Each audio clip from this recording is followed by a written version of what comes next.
El Nino का खतरा बढ़ गया है। दुनिया शायद एक और शक्तिशाली अल नीनो से होने वाली तबाही का सामना करने के कगार पर है।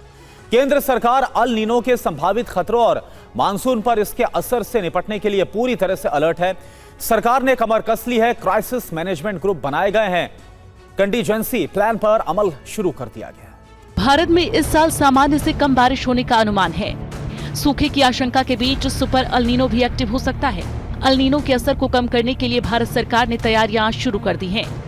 केंद्र सरकार ने क्राइसिस मैनेजमेंट ग्रुप बनाया है, जिसमें आपदा प्रबंधन और राज्यों के अधिकारियों को शामिल किया गया है। मौसम पर नजर रखने और फसलों की निगरानी के लिए वेदर वॉच ग्रुप बनाए गए हैं, जो हालात के आधार पर हर हफ्ते एक रिपोर्ट तैयार करेगा। इसके साथ ही मौसम, बुआई, बीजों की सप्लाई, जलाशयों में पानी की उपलब्धता की निगरानी भी की जा रही है। केंद्रीय कृषि मंत्री शिवराज सिंह चौहान ने हाल ही में एक उच्च स्तरीय समीक्षा बैठक भी की थी, जिसमें राज्यों को जिला स्तरीय योजनाएं तुरंत लागू करने के निर्देश दिए गए थे।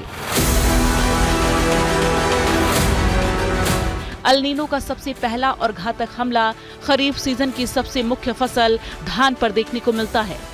धान के पौधों को शुरुआती दौर में खड़े पानी की जरूरत होती है और मानसून कमजोर होने से इसकी रोपाई और पैदावार दोनों बुरी तरह से प्रभावित होते हैं। धान के अलावा कपास की खेती भी इसकी मार से बच नहीं पाती, जिसे ध्यान में रखते हुए देश के 240 से ज्यादा जिलों के लिए कंटीजेंसी प्लान लागू किया गया है। नेशनल बीज रिजर्व में अतिरिक्त रिजर्व रखने के निर्देश दिए गए हैं। साथ ही किसानों को समय समय पर मानसून से जुड़ी जानकारी भी दी जाएगी। इसके साथ ही एक्शन प्लान भी तैयार किया गया है। कम पानी वाले बीजों का वितरण किया जा रहा है, ताकि फसल की पैदावार में कमी न हो। फसलों की स्थिति पर बारीकी से नजर रखने के लिए विशेष फसल निगरानी समूहों का गठन किया गया है। अगर धान की बुआई में देरी होती है तो वैकल्पिक फसलें उगाने की सलाह दी जा रही है। मौसम में बदलाव के कारण फसलों में कीड़े लगने की आशंका को देखते हुए अग्रिम दवाएं और दिशा निर्देश तैयार किए गए हैं। ग्रामीण विकास एजेंसियों को निर्देश दिए गए हैं कि स्थानीय उपायों से मिट्टी की नमी बनाए रखें। इसके अलावा जहां बांधों या जलाशयों में पानी उपलब्ध है, वहां उसका सही इस्तेमाल करने और फसलों को बचाने के लिए किया जाएगा। अल नीनो के कारण कई फसलों पर बड़ा असर दिखाई दे सकता है, लेकिन सरकार ने इसकी तैयारी पहले से कर रखी है।